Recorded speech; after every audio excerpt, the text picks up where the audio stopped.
Bonjour à tous. Bienvenue dans cette session sur GitHub, tour d'horizon de la plateforme. Yes. On va commencer vite fait par se présenter. Alors, je vais laisser Félix commencer. Moi, c'est Félix Billon. Je suis développeur web et puis je suis MVP sur la partie développement technologie.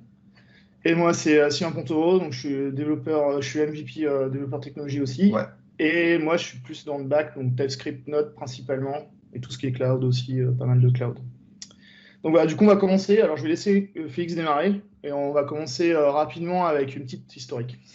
Donc, on commence rapidement juste par revenir sur les événements un peu marquants de GitHub et aussi pour montrer un peu la forte ascension qu'a eu cette plateforme.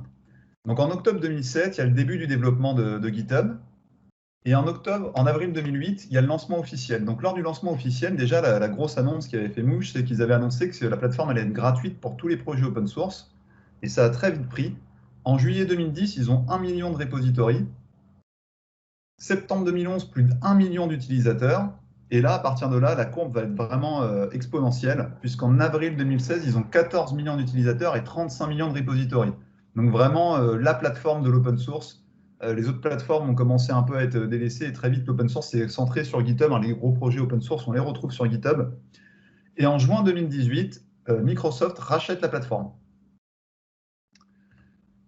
Donc maintenant, on va tout de suite aller sur les fonctionnalités de base. Donc GitHub, tout comme ses homologues Bitbucket, GitLab, Azure DevOps, etc., propose toutes les fonctionnalités basiques d'une plateforme de gestion de repository. Donc on a vraiment la gestion du code source, la gestion des tickets, donc création de tickets, labellisation des tickets, on verra ça après. La partie CI/CD, donc Continuous Integration et Continuous Development, avec le workflow et les GitHub Actions dont Sylvain vous reparlera plus tard. La gestion de projet, le wiki, l'extension de la plateforme via une marketplace, etc., etc. Donc tout de suite, on va aller sur un petit repo qu'on a créé. Tu peux me faire switcher son repo? Yes. Donc le repo AOS Nice. Et ici, tout le monde, on voit bien mon écran? Je pense que oui. Yes, OK. Oui, c'est bon.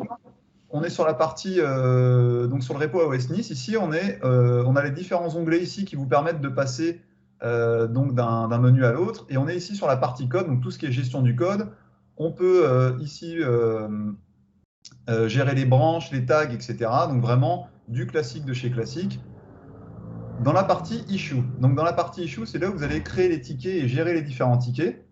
Il y a tout un système de labels qui va vous permettre de labelliser vos tickets. Donc ici, moi, j'ai créé un label urgent. Donc ici, on retrouve les différents labels qui peuvent être assignés aux tickets, donc les bugs, dépendances, duplicate, etc., etc.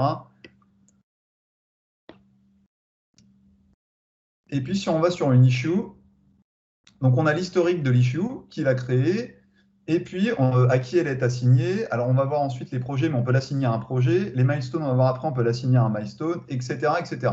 Donc jusque-là, plutôt du classique. La section pull request, c'est ici que je gère en fait toutes les pull requests qui vont être faits par mes petits camarades pour contribuer à mon projet. Donc ça peut être fait par d'autres personnes, d'autres collaborateurs, d'autres contributeurs.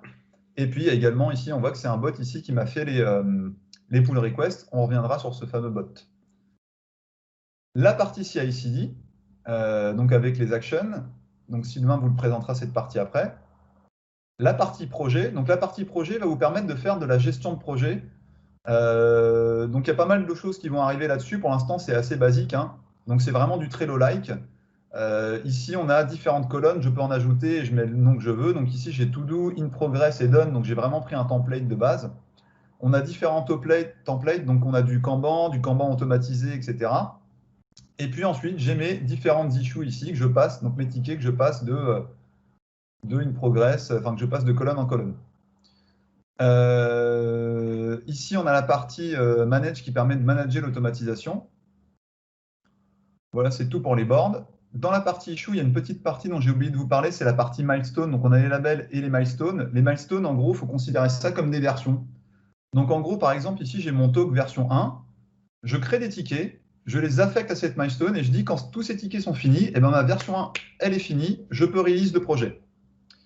Donc ici, on voit que j'ai en gros 2 tickets, j'en ai un qui est fini et l'autre qui n'est pas fini. On a ensuite une section wiki, hein, où on peut mettre ici toute la documentation relative au projet, donc des choses à savoir sur le fonctionnement interne du projet, par exemple, etc., etc. La partie sécu sur laquelle je reviendrai plus tard, qui est toute la gestion de sécurité liée à votre projet. Et puis la partie Insight. Alors la partie Insight, c'est tout un tas de données remontées sous forme de graphes de la part de GitHub. Donc on a plein de choses, hein. On peut avoir par exemple des données sur les différents commits.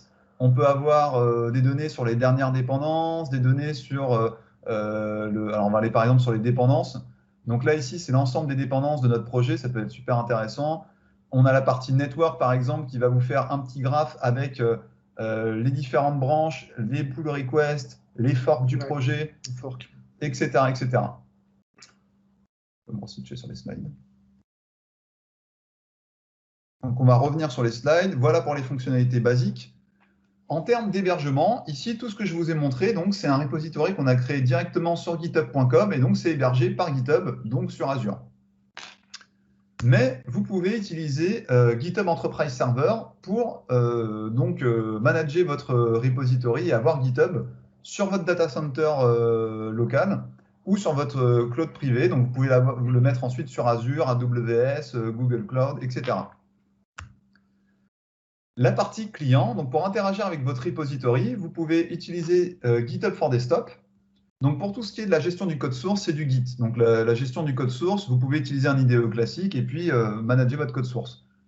Par contre, pour tout ce qui est lié vraiment aux fonctionnalités de GitHub, comme la création d'issues, la gestion de projet, etc., etc., pour ça, il vous faut des clients spécifiques. Donc, il y a GitHub for Desktop, la CLI qui est sortie en septembre 2020, là, qui est vraiment toute fraîche, toute nouvelle, que je vous conseille d'aller tester. L'application mobile qui est sortie en mars 2020, donc toute nouvelle aussi, qui va vous permettre depuis votre mobile ou vos tablettes de review les pull requests, de merge des pull requests, de gérer les tickets, etc. Ça, c'est bien parce qu'en plus, on l'a attendu longtemps, l'application mobile, pour faire ça. Elle a mis pas mal de temps à sortir et c'est vrai que c'est vraiment super pratique, quoi. Ouais. Et puis sinon, comme on vous l'a montré là, depuis l'interface web directement. GitHub gère aussi une partie qui s'appelle GitHub Gist. Gist, c'est un autre type de repository. Donc nous, on a vu des repositories où on gère plein de codes sources. Ici, Gist, c'est un repository qui va contenir un ou plusieurs snippets de code, donc vraiment des petits extraits de code. Et ça vous permet d'organiser, par exemple, tous vos petits extraits de code que vous gardez, que vous réutilisez de temps en temps, dans un repository qui peut être public ou privé. Donc, il y a des GitHub Gist avec plein de snippets de code très intéressants qui sont en public que vous pouvez retrouver directement via l'URL github.com. Il y a plein de gens qui l'utilisent pour les setups de machines, par exemple. Ils scriptent tout et ils stockent ça là-dedans. Ouais, tout à fait. Il y en a qui partagent aussi ça et c'est super intéressant de retrouver ça. Il y a l'onglet discussion qu'on n'a pas vu sur notre projet parce que ça a été annoncé cette année là en bêta privée pour l'instant. En fait, ce qui se passe, c'est que la plupart des gros projets open source, ils ont en fait tout ce qui est la gestion de leur communauté, les discussions autour du projet, en fait, elles sont gérées dans d'autres outils. Donc, par exemple, ils ont un Discord, ils ont un Slack, ils ont etc., d'autres plateformes pour gérer ça. Et GitHub s'est dit, pourquoi ne pas l'intégrer directement en fait dans la plateforme GitHub. Donc, cet onglet discussion, il pourrait servir pour discuter des idées d'amélioration sur le projet, les annonces autour du projet, le brainstorming, etc., etc. Ouais. Donc, ça a été annoncé en mai 2020 et actuellement en bêta. Et il y a pas mal de communautés open source qui utilisent un outil qui s'appelle Gitter pour justement les conversations et les discussions, mais c'est pas forcément un outil qui est organisé par topic. Du coup, ça va ajouter un petit truc supplémentaire qui peut être pas mal. Plutôt que de discuter de ça dans les issues, créer un ticket, au moins il y aura une partie pour ça, quoi. Ouais, tout à fait. Au moins, ça sera géré vraiment dans une sortie des issues, quoi. La roadmap, donc depuis juillet 2020, la roadmap de GitHub est complètement publique. Donc via le lien, là, vous pouvez retrouver la roadmap avec l'ensemble des tickets. Donc c'est organisé par quarter. Et donc vous pouvez voir l'évolution un peu des différentes fonctionnalités qui vont arriver sur GitHub. Okay. On passe à la partie CI/CD avec Sylvain.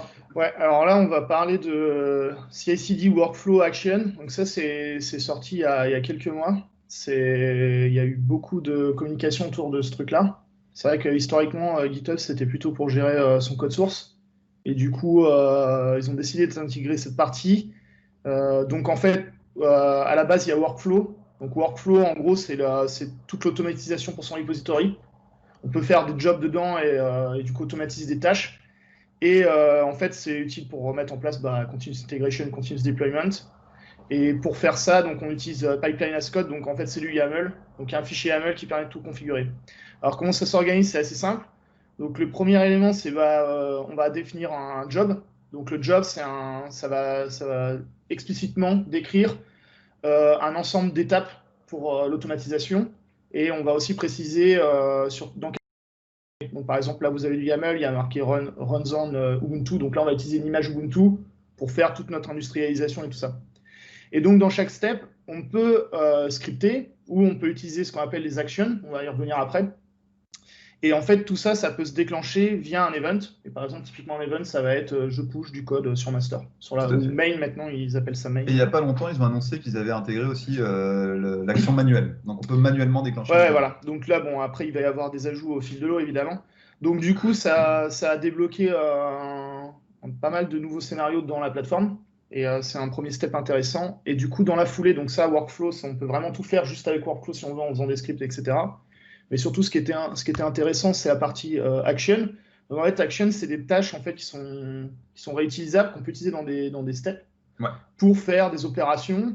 Donc là, il y en a. Alors là, il y a un marketplace, il y en a toute une tripotée. On peut faire de l'intégration avec Jira, on peut faire du déploiement dans Azure, dans AWS, enfin, on peut faire un peu tout ce qu'on veut. Et finalement, alors s'il y a des gens qui suivent la présentation et qui connaissent déjà Azure DevOps VSTS, finalement, c'est un peu le même système. Des extensions, on avait ça aussi dans VSTS, ça se ressemble pas mal. Et du coup, donc tout ça, il y a des catégories, donc il y a pas mal de choses, et du coup, ça permet d'éviter d'avoir à écrire des gros morceaux de script dans du YAML. Bon, là, on utilise directement une action et du coup, c'est prêt à l'emploi. Alors, plutôt que de parler de tous les détails, le mieux, c'est d'aller jeter un coup d'œil, parce qu'il y a pas mal de trucs à voir. Alors, là, je suis sur le repository, donc là, moi, j'ai fait un fork. Vous allez voir pourquoi, je l'ai expliqué tout à l'heure. Du coup, je l'ai forké. Donc, dans l'onglet Action, ici, je vais retrouver toute l'interface en fait correspondant à Action, et on voit que j'ai déjà des builds qui ont été exécutés. On va commencer par New Workflow, ça va être plus simple. En fait, par défaut, alors j'aurais pu prendre un autre repository, mais là, je fais l'exemple avec celui-là. Par défaut, en fait, Action, il va vous proposer un template en fait, en vous suggérant, donc il va scanner votre repository, il va regarder ce que vous faites dedans, et en fonction de ça, il va vous proposer un template de base. Donc là, par exemple, nous, on fait une application TypeScript avec Nest.js, qui est un framework MVC et avec lequel on fait une REST API. Et du coup, donc lui, il a détecté que c'était du TypeScript, donc il va nous proposer Dino. Donc Dino, c'est un runtime pour TypeScript. On peut aussi utiliser Node aussi, il n'y a pas de problème. Et du coup, lui, il nous suggère plutôt celui-là. Alors, du coup, c'est pas forcément celui qui m'intéresse, mais après, il peut y en avoir d'autres. Donc, en fait, il y a plusieurs templates disponibles, notamment sur tout ce qui est les déploiements sur le cloud. Donc, il y en a un pour quasiment tous les cloud vendors, il y a quasiment tout. Hein. Donc, évidemment, les templates, c'est à la convenance de chacun. Hein. Mais par exemple, pour mon cas, moi, c'est pas Dino, hein, c'est du Node. Donc, du coup, on peut cliquer sur Setup a Workflow Yourself.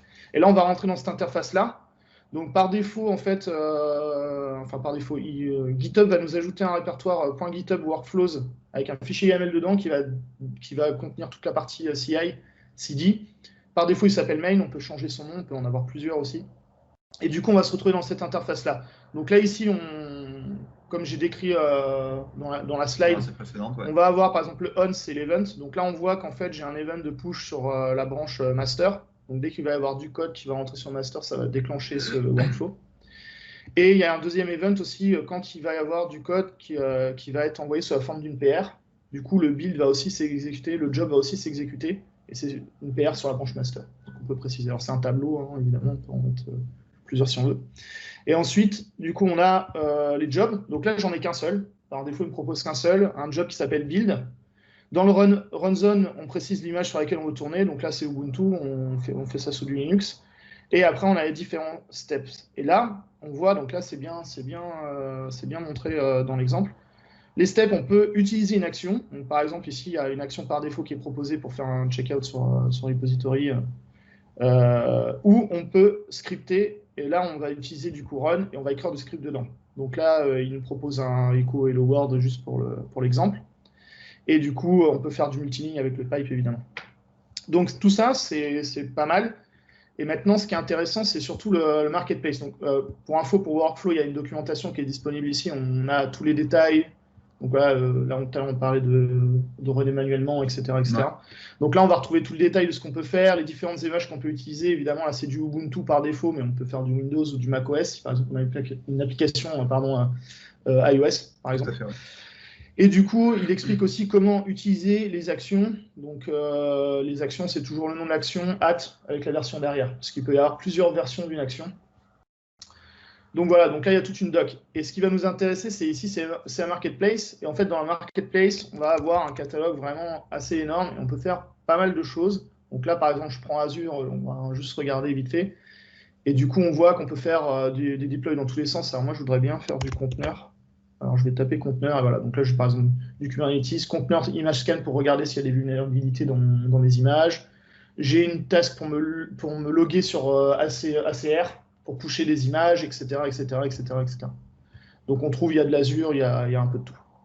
Donc ça, c'est la base. Alors, ça, c'est bien, mais je vais vous montrer un exemple, parce que du coup, on en a un qui est déjà prêt à l'emploi. Donc là, moi, j'ai une application en Node.js. Donc c'est du Node. Donc j'ai un paquet JSON, j'ai des scripts, j'ai des dépendances, etc., etc., etc. J'ai des tests unitaires avec Jest. Donc on va industrialiser un peu tout ça. Donc du coup mes tests ils sont là-dedans. J'ai des fichiers spec. Donc, par exemple, là, on va prendre le service parce que c'est lui qui contient le plus de tests. Voilà. Donc là j'ai des tests. J'en ai une dizaine. Donc on va relier tout ça. Donc je retourne à la racine de mon repo. Voilà, je vais dans Workflows et j'ai le main. Donc ça c'est celui que j'ai. Donc j'ai gardé la base et on va jeter un coup d'œil un peu à comment j'ai fait pour industrialiser tout ça. Donc ici, j'ai un job build, j'ai gardé le début du template de base, sauf que j'ai changé les steps. Donc j'ai gardé le checkout. Par contre, après, j'ai codé moi un peu aussi ma CI. Donc le premier step, c'est j'installe les packages. Donc j'utilise Yarn, qui est un package manager pour Node.js, pour restaurer mes packages. Ensuite, je vais exécuter mes tests unitaires. Donc, dans mon package JSON, j'ai un npm script test qui me permet d'exécuter ça. Tu le lances avec un test. Voilà, exactement. Et du coup, à partir du moment où j'ai testé, je vais considérer que c'est OK. Donc, du coup, je vais construire mon image. Donc, alors, je vais remontrer vite fait, mais parce que j'étais un peu rapide, mais à la racine de mon repo, j'ai un Dockerfile avec 2 steps. Donc j'ai un step de build pour builder mon app et un step pour le run. Donc du coup, ici, ce qui m'intéresse, c'est de builder l'image. C'est ça mon build. Donc pour faire ça, il y a des actions pour Docker qui sont déjà prêtes à l'emploi. Et donc il y a 2 actions qui sont un peu les actions de dépendance. Donc ça, je vais en avoir besoin pour builder mon image quand je vais arriver à la step de build. Et du coup, on voit que le premier truc que je vais faire vraiment dans mon process, c'est de me loguer sur Docker Hub. Donc, on va pusher l'image sur Docker Hub. Et en fait, pour ça, j'ai une action. Et là, en fait, pour préciser, celle-là, il y a des paramètres. Donc, il y a une propriété with. Et en fait, dedans, on peut lister les paramètres. Alors, c'est expliqué dans la documentation. Je pourrais le remontrer tout à l'heure. Et là, on voit que j'utilise des variables. Et en fait, par exemple, j'ai une variable secrets Docker Hub username. Alors ça, c'est intéressant. Parce qu'en fait, maintenant, dans GitHub, pour faire ça, il y a une partie secrète, on peut stocker des variables. Et du coup, ces variables, elles vont se trouver dans les settings du repository. Hop là, ici, dans la partie secrets. Et en fait, on va les retrouver ici. Alors, je ne peux pas les lire, je peux les mettre à jour ou les supprimer. Donc moi, j'ai 3 secrets. J'ai le username et le token pour publier mon image dans Docker Hub. Et j'ai des Azure Credentials, donc un JSON suite à la création de mon service avec Azure CLI. J'ai récupéré un JSON pour me connecter dans Azure. Donc, alors je reviens là. Voilà, donc je les utilise ici pour me connecter à Docker Hub. Et après, je vais builder et publier mon image. Donc là, j'utilise une autre action, build push action. Je précise que je vais pusher cette image-là une fois que le build il est fait. Et je lui précise le tag que je veux. Donc là, j'ai mis mon nom plus AOS Nice, 2 points. Et là, j'utilise une autre variable, GitHub run number. Donc on peut récupérer le numéro du build en fait. Donc ça me permet d'incrémenter mes builds d'images et d'avoir toutes les différentes versions de mon image. Bon, j'utilise ça, il y a d'autres techniques pour faire ça, il y a plein de possibilités. C'en est une. Et une fois que j'ai fait ça, donc mon image elle va se retrouver dans Docker Hub. Et en fait, à la fin, une fois que c'est dans Docker Hub, je vais juste demander à Azure qu'il me redéploie ça dans ACI, dans Azure Container Instance. Donc là, j'utilise une action login. Donc pareil, j'utilise les secrets avec Azure Credentials. donc le fameux JSON que je parlais tout à l'heure. Et après, j'utilise l'action ACI deploy avec un certain ensemble de paramètres. Donc, on peut les variabiliser dans Secrets aussi si on veut. Bon, là, moi, je ne l'ai pas fait, mais du coup, je précise que j'ai un resource group AOS Nice et que je veux déployer un conteneur instance qui s'appelle AOS Nice Vector sur le data center West Europe. Et du coup, ici, pour obtenir l'image, je lui précise que cette image-là est sur Docker Hub et que du coup, il peut utiliser les tokens pour se connecter dessus pour pull tout ça. Donc voilà, donc une fois que j'ai fait ça, du coup, c'est pas mal parce que j'ai tout qui est prêt. Et en fait, on va aller jeter un coup d'œil de ce que ça donne. On va en lancer un, bien sûr. Hein. Donc je vais sur ma CI. Donc là, j'ai tous mes différents builds. Donc en gros, après, l'interface, elle va se présenter comme ça. Et en fait, on a le job qui est précisé ici. Et du coup, on va retrouver tous les steps qui sont runnés. Et comme on peut le voir, c'est exactement les mêmes steps que ceux que j'ai définis dans mon fichier. Donc voilà, on va retrouver tout ça ici. Alors, parce que c'est pas rigolo de montrer ça et que c'est tout beau, on va faire une modif et puis on va tester que tout est bien. Donc alors, je vais faire un truc très basique. Hein. Je vais aller dans App Controller, c'est plus simple. Ouais, voilà, je vais mettre Hello World updated. Je vais update mon test. Hop là. Voilà. App Controller. Get Hello, donc c'est dans le service. Voilà. Oui, parce que je fais ça, parce que je suis obligé de la planter, vu que j'ai dit qu'il fallait faire tourner les tests. Okay. Il n'y a plus qu'à push normalement. Ouais. Comité push. Donc là, non, désolé pour le message de commit, je fais ça rapidement. Donc voilà, donc là ça va partir sur mon repository. On va revenir sur l'interface de GitHub. Donc là je reviens sur Action. Et là normalement il y a une CI qui est lancée. Et là voilà, il y a bien mon message de commit qui est là et qui vient de se déclencher. Alors ce que je propose c'est que alors déjà je vais on n'a pas montré mais là, flac. Je vais aller sur Azure parce que du coup on va quand même montrer que ça marche en live quand même parce que sinon c'est un peu triché. Donc là, j'ai mon instance de conteneur qui est dispo avec, sur cette URL-là. Voilà, elle fait le Word, donc j'ai pas updated. Ouais. Puis on verra tout à l'heure. Alors après, j'ai un Swagger et tout ça, j'ai plus de trucs, mais pour cette démo-là, on va utiliser que le get ici et voilà, que le Hello World. Et normalement, quand je vais exécuter, il va me renvoyer Hello updated, exactement. Donc on va laisser tourner, parce que ça prend un petit peu de temps. Là, il y en a pour 3-4 minutes. Et on va revenir sur les slides parce qu'on va parler d'une autre partie intéressante qui est les packages. Donc, ça c'est pareil, c'est une nouveauté qui est sortie il y a quelques mois. Et en fait, maintenant, on peut avoir un dépôt de packages privés directement dans GitHub. Et avec ça, on va pouvoir gérer plusieurs types de packages. Donc, on peut gérer les packages de code pour JavaScript, pour Java avec Maven, Ruby et C#. Tout ça, c'est plutôt cool. Du coup, en plus, ça s'intègre parfaitement avec son repository. Et évidemment, ça s'intègre avec GitHub Action. Donc, on peut l'utiliser pour faire des librairies, par exemple.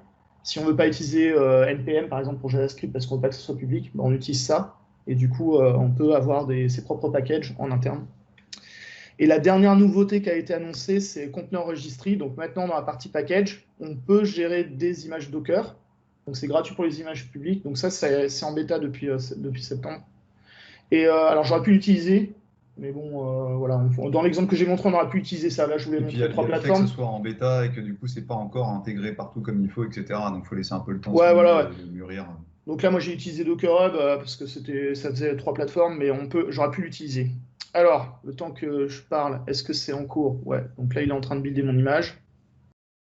Donc voilà. Donc en fait, tout le flux là, c'est en real time, donc on peut tout suivre avec tous les logs, etc.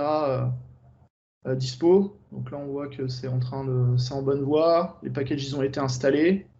On va juste attendre de voir si le deploy est OK pour vérifier que tout est OK. Et puis, je te repasserai la main après pour la partie sécurité. Yes. Normalement, allez. Donc là, c'est le petit moment de pause. Mettez la musique d'ascenseur. Tiens, je peux juste te montrer un truc dans le marketplace pour montrer l'extensibilité de la plateforme. Ouais, en attendant, on va regarder ça. Hop. Voilà, c'est là que j'ai pris le screenshot tout à l'heure, avec les apps et les actions. Parce qu'ici, du coup, on peut récupérer des actions pour vraiment pour la CI/CD, mais il y a également tout un tas d'applications Ouais, qui vont s'intégrer. Alors, c'est comme Azure DevOps, Bitbucket, etc. Là, c'est pas pour un repository, c'est pour votre compte. Donc, pour votre compte, vous pouvez rajouter Coverall, etc., Instabug, etc. Et ensuite décider de l'activer sur différents repositories. ouais. Et il y a un truc, ah oui, alors il y a un truc que j'ai pas montré tout à l'heure, je vais en profiter pour que ce soit clair pour tout le monde. Quand on veut remodifier après un fichier déjà existant, on peut aller directement là et l'éditer, et ça va rafficher l'interface de la Ouais, pas marketplace mal avec ça, le ouais. YAML, etc. Et aussi un truc, c'est que là, j'ai pas sélectionné de. Mais par exemple, si je prends Azure Container Instance, là, l'extension que j'utilise, voilà, deploy. En fait, quand on clique dessus aussi, il y a la documentation, je ne peux pas montrer, mais en fait, tout est documenté ici, donc on peut faire un copier-coller On voit et l'ensemble des modifier les paramètres qu'on peut y paramètres, passer. etc. etc. Ouais. Donc, j'ai oublié de le montrer tout à l'heure. Voilà. Alors, on va revenir, parce que là, normalement, voilà, il est en train de deploy. Donc là, ça devrait plus trop tarder. Généralement, ça met à peu près 1 minute à deploy. À moins que, bien sûr, ça ne marche pas pour des raisons obscures.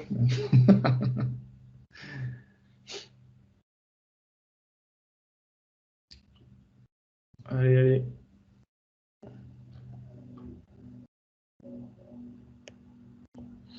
Yes, Allez, hop, donc là, c'est le parti. déploiement, il est fini. Donc, alors, voilà, donc ici, si je reviens, on va voir que, alors j'étais en version 12, je crois, en 13. Donc là, on voit que ça a incrémenté de 4, qu'il y a eu un start time qui a été fait, etc., etc. Et du coup, là, si je reviens ici Tu et que lances. j'exécute, on voit bien que Updating, j'ai voilà. Hello World updated. Donc tout s'est fait automatiquement. Et franchement, alors moi, j'ai utilisé pas mal de CI. Et là, le build, il est à combien de temps? Il met à peu près combien de temps? C'est pas super long, en fait, ça va. Il met quoi? Il met peut-être 4 minutes, mais enfin ça va pour déployer une image Docker, c'est pas mal. C'est pas mal. Donc voilà, donc du coup, donc ça, il va probablement y avoir plein de choses qui vont s'ajouter dans cette Tout à fait, partie-là ouais. au fil du temps, mais c'est vraiment un super ajout. N'hésite pas à aller checker Ouais, la c'est roadmap vraiment publique. un super ajout. Du coup, on va enchaîner sur la suite avec la sécurité, parce que là aussi, il y a eu vraiment beaucoup de trucs qui ont été faits. Donc en fait, depuis plusieurs mois et même 1 ou 2 ans, GitHub met le paquet sur la sécurité parce que bien souvent, il y a la légende que les projets open source, c'est de l'open source, alors c'est pas sécure, c'est beaucoup moins sécure que les produits délivrés par des boîtes privées, etc., etc. Et en fait, comme on a pu le voir dans les événements marquants, GitHub a une énorme communauté et plein de gens énormément engagés. Et du coup, ils se sont dit, bah, pourquoi ne pas en faire une force? Et ils ont vachement utilisé en fait ce mouvement d'envie de participation et de communauté pour renforcer en fait la sécurité sur les différents projets open source et l'ensemble des projets open source disponibles sur GitHub. Donc là, on va commencer par parler de la sécurité sur son propre repository. Donc quand on est sur son propre repository, on a un petit onglet qui s'appelle dans la partie sécurité Security Policy qui va vous permettre de créer un petit document qui va indiquer en fait les versions maintenues, donc les versions qui sont maintenues avec des pages de sécurité et celles qui ne le sont pas. Et puis, comment reporter des failles de sécurité sur ce repository. Donc, pour indiquer à vos contributeurs externes, ceux qui veulent participer à votre projet, comment je reporte une faille de sécurité. Il y a la partie Security Advisories, qui permet en fait de remonter une alerte de sécurité sur le repository et surtout de choisir comment la traiter et comment l'annoncer. Par exemple, j'ai vu qu'il y a un problème de sécurité sur mon projet. Je vais commencer d'abord par la traiter avec certains collaborateurs en interne et en privé, et puis ensuite on l'annoncera publiquement. Et là, tout nouveau, qui était avant en bêta privée et qui maintenant est generally available pour tout le monde depuis le 30 septembre, il me semble, c'est le code scanning alert qui vous propose en fait d'ajouter des parties de scan de code et des parties en fait vraiment de sécurité dans votre CI pour vous ensuite vous remonter des alertes depuis l'onglet code scanning alert. Ça, c'est cool. Donc petite démo rapidement, je vais switcher sur le repo. Tu veux aller sur lequel, celui-là? Ouais, bon, celui-là, ouais. Enfin, les deux, ils marchaient, je crois. Parce que tu m'avais donné les droits, non? C'est ça? Ouais, je pense que les deux, c'est Ouais, bon. c'est bon, vas-y. Donc dans la partie ici, dans la partie Security Policies, non, tu l'as pas, il faut que tu ailles sur mon repo. Désolé. Donc dans la partie Security Policies, Ici, donc, ils fournissent un template. Moi, j'ai juste réutilisé vraiment le template de base et on voit vraiment ce que vous avez dit, hein, les versions supportées, mais ça indique tout de suite à l'utilisateur s'il doit update la version, quelle version il peut utiliser ou pas, et puis comment reporter une vulnérabilité. Donc, on peut mettre tout un tas de choses relatives à la sécurité de notre projet ici. Ensuite, Security Advisory, donc c'est ici qu'on crée des tickets d'alerte de sécurité. Et puis au début, ils sont en draft, et ensuite vous allez choisir la façon dont vous les publiez et quand vous les publiez. Donc ici, on met vraiment la version affectée, la version dans laquelle c'est patché, l'impact, le patch, etc. Beaucoup d'informations. Et ensuite, on peut aussi faire une demande de CVE à GitHub. Donc en fait, qu'est-ce que c'est? CVE, c'est les Common Vulnerability and Exposure. Donc c'est vraiment les failles connues sur l'ensemble des projets open source GitHub. Donc ça va rentrer dans une base spécifique et en fait on peut demander à GitHub de l'ajouter à cette base pour que tout le monde soit notifié. Parce que quel est l'intérêt en fait de tout ça? C'est que ce projet qu'on a là ici, eh ben, peut-être que c'est une librairie dont plein de projets dépendent.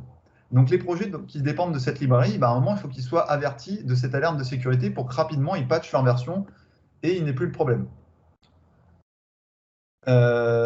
Ensuite, on a la partie code scanning alert dont je vous parlais. Donc pour l'instant, on ne l'a pas setup. Mais donc du coup, ici, vous pouvez trouver tout un tas d'outils qui vont vous permettre de scanner le code de votre projet, scanner s'il y a des secrets dedans. Et une fois que cette partie est mise en place, dans Code Scanning Alert, vous aurez des tickets qui vont seront ouverts automatiquement dès lors que dans un de ces steps trouvera une erreur lors de votre CI/CD. Hop, re-switch sur les slides. Ouais.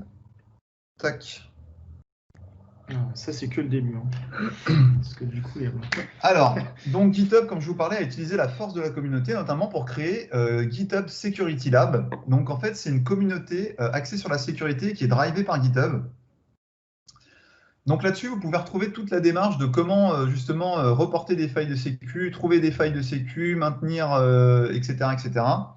Il y a un système de bounty reward, donc vraiment un système de récompense lorsque vous trouvez des failles de sécurité. Donc c'est à hauteur de 2500 et 3000 $. Donc ça, c'est soutenu par GitHub et Uber. Et donc, eux, ils découpent ça un petit peu en plusieurs blocs. Donc la partie vraiment, les chercheurs en sécurité, qui font partie donc du coup de GitHub Security Lab et qui vont utiliser un langage fourni par GitHub qui s'appelle CodeQL, qui est un langage en fait d'analyse sémantique du code et qui va permettre de trouver des failles sur plusieurs repositories. Donc vous écrivez en fait une requête CodeQL, vous la runez sur plusieurs repositories, et puis si vous trouvez des failles, vous essayez de la runner sur l'ensemble des projets open source. Ensuite, il y a les mainteneurs qui vont, eux, faire les fixes, alerter la communauté par rapport aux problèmes de sécurité trouvés, etc., etc. Et puis les développeurs. Il y a une base de données qui s'appelle l'Advisory Database, qui en fait collecte l'ensemble des CVE et GHSA. Donc GHSA, c'est pareil, c'est Global Health Security, j'ai plus le dernière lettre.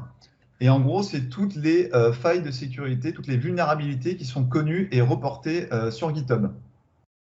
Donc vous pouvez retrouver ici le lien pour la base de données. Vous pouvez naviguer dans toutes ces failles de sécurité pour rechercher des vulnérabilités connues. On a ensuite notre ami Dependabot. Dependabot, qui est un bot qui permet de garder ses dépendances à jour.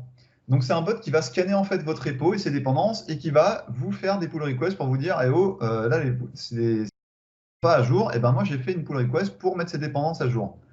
Il ne fait pas seulement une dépendance, c'est vraiment un outil qui est très bien pensé. Il fait également un scan un petit peu de votre projet. Il regarde la compatibilité de la mise à jour qu'il a faite avec votre base de code. Il peut également vous fournir le changelog par rapport à la... Si par exemple vous avez raté 3 versions, il va vous fournir le changelog des 3 dernières versions pour que vous regardiez ce qui a changé. C'est vraiment très bien fait. Il peut également vous remonter des alertes de sécurité liées aux dépendances non mises à jour.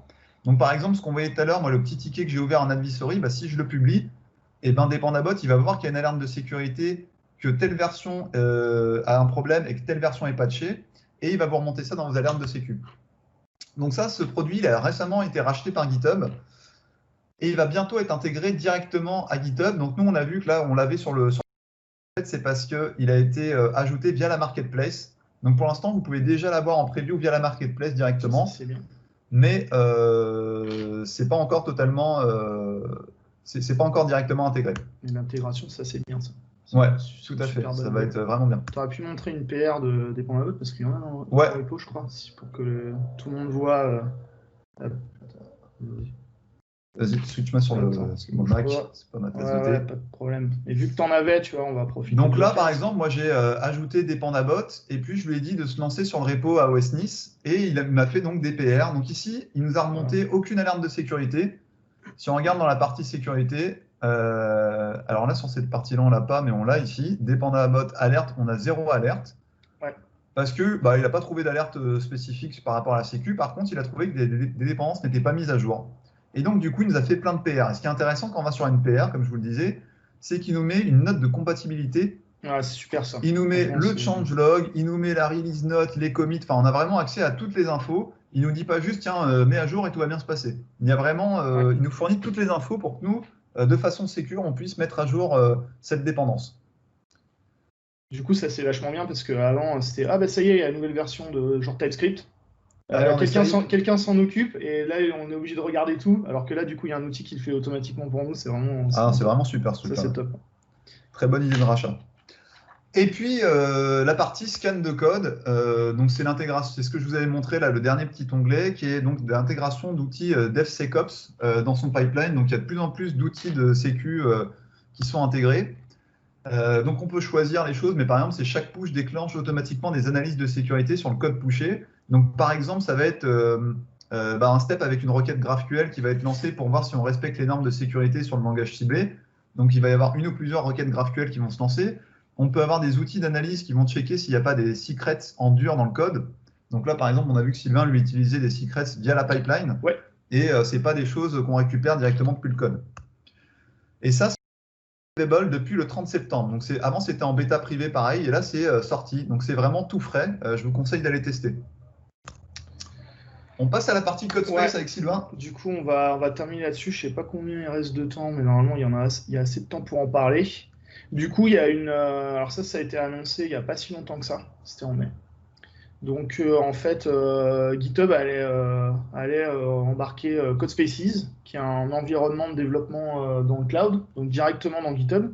Donc ça, c'est pas nouveau hein. Comme système, ça existe. Il y a plein de boîtes qui sont spécialisées là-dedans, d'ailleurs. SidePain, ou enfin, il y en a d'autres, mais je ne vais pas citer tous les noms. Cloud9, par exemple, dans AWS et tout ça. Donc, il y en a qui... Enfin, une partie de ces outils-là, ils sont assez efficaces. Il y en a d'autres, ils sont moins. Et du coup, GitHub, eux, ils ont carrément décidé d'intégrer ça dans la plateforme. Et en fait, ce qui est pas mal, c'est que il y a une configuration. Enfin, je vais faire une démo hein, pour que tout le monde voit bien à quoi ça ressemble. Il y a une configuration et en fait, l'idée à terme, c'est potentiellement cette configuration-là, on va pouvoir la partager entre les développeurs. En fait, on va pouvoir développer directement dans GitHub avec la même configuration, donc configuration unifiée, et sans avoir besoin de configurer un poste de dev, etc. etc. Ouais. Et ça débloque pas mal de scénarios parce que des fois, pour certains devs, il faut des grosses machines. Enfin, moi, par exemple, quand je fais du Docker ou des trucs comme ça, du coup, j'ai quand même besoin de ressources. Et là, on va se retrouver quand même dans un environnement où il faut juste le navigateur. Et du coup, ça peut être sympa d'utiliser ça aussi. Et du coup, ça centralise aussi toute la partie dev vraiment dans GitHub. Donc ça a été annoncé en 2020. Actuellement, c'est une bêta privée. Alors, j'ai pas mis le lien, j'ai oublié, mais on peut demander à avoir un accès à la bêta privée. Ouais. Donc, on a le droit d'en parler, de montrer comment ça marche. Du coup, c'est ce qu'on va faire. Je vais faire une petite démo. Donc, en fait, ce qui est super, c'est que là, on va sur mon repo là. Je viens ici. Donc, j'ai mon repo de code. Et ici, quand je veux cloner mes repos, je clique sur cette drop-down là. Et j'ai accès à tout. Et on voit qu'on du coup, on a une nouvelle option qui est disponible qui s'appelle Open CodeSpaces. Et en fait, là, on peut créer un CodeSpace pour gérer ce repo. Alors, pendant la bêta, on est limité à 2 pour l'instant. Donc là, moi, j'ai déjà créé un CodeSpace pour celui-là parce que ça prend du temps. En fait, il faut initialiser, etc. C'est un petit peu long. Donc moi, je l'ai déjà créé. Alors, on va aller voir qu'est-ce que ça donne. Voilà. Donc là, alors, pas de spoil, vu que je vais montrer les trucs. Donc ici, je me retrouve dans une interface. Alors pour ceux qui ont l'œil, c'est VS Code. Hein. Il n'y a pas de secret. Il y a le logo qui est là. Hein. Donc c'est l'intégration de VS Code directement dans GitHub. Donc j'ai accès directement à mon code source. Je peux aller dans un fichier et il n'y a pas de problème. Je vais avoir l'autocomplétion. Je vais avoir exactement tous les éléments que je suis censé avoir dans VS Code de base. Donc ça, c'est vraiment cool. C'est plutôt rapide en plus, franchement. Moi, j'en ai fait un peu, ça marche vraiment bien. Et du coup, il y a un truc qui est vraiment super, c'est il y a les extensions. Donc là, on peut installer des extensions. Donc là, je vais faire en live. Donc par exemple, moi, il y a une extension que j'adore qui s'appelle GitLens. Voilà. Donc je peux l'installer exactement comme dans VS Code. Boum, voilà, c'est C'est setup. installé. C'est installé. Et là, je rouvre. Et là, boum, voilà. J'ai l'extension qui est dispo. C'est exactement, voilà. Enfin, du coup, en fait, moi, tout mon environnement de dev que j'ai localement sur ma machine, je peux le setup exactement dans GitHub Code Spaces. Je vais faire exactement le même setup. Donc ça, c'est vraiment balèze. Et il y a un truc, que j'adore, c'est, vu que moi je suis dev backend en plus, en fait, je peux runner Docker là-dedans en plus. Donc par exemple, ici, moi, dans mon projet, j'ai des petits scripts. Donc j'en ai un, par exemple, build image, ici, start container. Donc je me suis fait des petits trucs. Et en fait, ce qui va être bien, c'est que du coup, je vais les avoir directement. Je peux directement les lancer depuis le terminal de GitHub Code Spaces. Et ça, franchement, enfin, c'est le feu, quoi. Du coup, là, par exemple, je vais lancer donc start container pour démarrer un conteneur. Boum, voilà, c'est démarré. Et là, donc là, j'ai installé une petite extension pour faire du REST, dans lequel je fais des fichiers HTTP pour faire une request. Et donc là, c'est mon API, là, justement, de vectoriel. Et là, je lance ma requête, et boum, c'est bon, j'ai le résultat, quoi. Et donc ça, c'est vraiment, alors, franchement, ça, c'est pour le coup, c'est vraiment excellent. Parce que, Parce que du coup, tu peux débugger direct là, quoi. ouais, tu peux faire tout là-dedans sans bouger. Et aussi, il y a un gros avantage, c'est, enfin, moi, j'utilise beaucoup Mac au boulot parce que je bosse dans une startup maintenant et dans les startups, il y a tout le temps les Mac. Et Docker, c'est pas toujours super dingue sur Mac.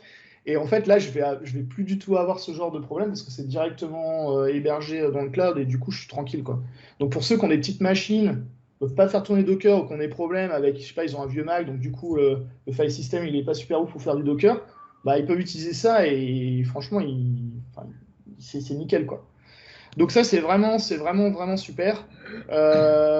On va pas faire des mots tout parce qu'il y a énormément de trucs à montrer là-dedans, mais de toute façon, il y aura Ouais. plein d'annonces, il y aura plein de choses qui vont venir. Mais il y a une dernière information aussi qu'on peut montrer, c'est que là-dedans, il y a LiveShare. Donc on peut faire des sessions de LiveShare directement depuis GitHub Code Spaces. Ouais. Donc là, en fait, moi, j'avoue que j'étais super hypé. C'est vraiment ça, j'étais refait quand j'ai entendu ça. Et du coup, je pense que ça va être intéressant de voir comment ça évolue et qu'est-ce qui va être fait autour. On ne connaît pas trop encore, on n'a pas toutes les informations, c'est trop tôt là. Mais est-ce que, par exemple, pour les projets open source, ça va être gratos, des trucs comme ça? Enfin, je ne sais pas du tout.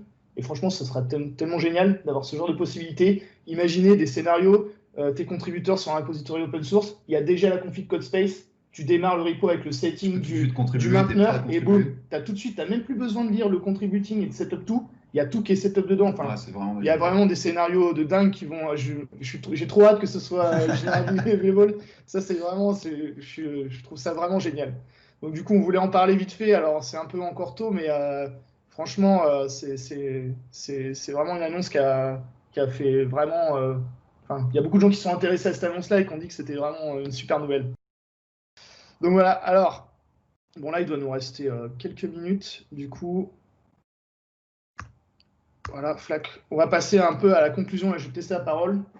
Yes, pour la partie conclusion, on l'a vu, GitHub évolue énormément ces derniers temps. Vraiment, il y a des news tout le temps. C'est pour ça que c'est intéressant d'aller voir la roadmap parce qu'il y a plein de choses qu'on nous a présentées qui viennent de sortir ou qui sont sorties il y a quelques mois. Là, surtout en 2020, il y a eu énormément d'annonces depuis le début de cette année. Et on sent que là, vraiment, le but, c'est de fiabiliser cette plateforme et de la mettre au niveau de ses concurrents. Et elle commence de plus en plus à être à niveau, et même au-dessus du niveau de plusieurs de ses concurrents. Donc, c'est vraiment impressionnant le travail là, qui est fait. Moi, écoute, j'attends avec impatience les prochaines évolutions de cette plateforme parce que là, c'est. Il y a plein d'annonces, en plus, ça n'arrête pas en ce moment. Là. Même ce matin, là, ils ont open source la doc tous les jours quasiment, il y a des annonces. Donc, ce matin, effectivement, il y a une annonce. Donc là, ils viennent d'open sourcer la doc de GitHub et donc maintenant, tout le monde peut contribuer à cette documentation. Tout, ouais. Donc, il y a beaucoup d'activités. Moi, ce que j'aime beaucoup. Doc. Ouais, comme Microsoft Doc, exactement. En fait, depuis le rachat de Microsoft, il y a une bonne dynamique. Et en fait, ce que j'aime bien maintenant, c'est qu'il y a une position claire. C'est genre GitHub, c'est pas juste gérer des repositories Git, c'est vraiment tout ton workflow de dev de A à Z, c'est dans cette plateforme-là maintenant. Et du coup, ça c'est super parce que par exemple, moi en tant que dev, bah, je peux me dire, je peux choisir GitHub comme unique plateforme et j'ai absolument tout ce qu'il me faut là-dedans. Je n'ai pas besoin de configurer 10 milliards de trucs. Je suis capable de faire une app bout en bout, juste avec ça, directement dans le cloud, sur le web et tout. Enfin, c'est vraiment super. Du coup, voilà. Bah, voilà pour cette petite présentation.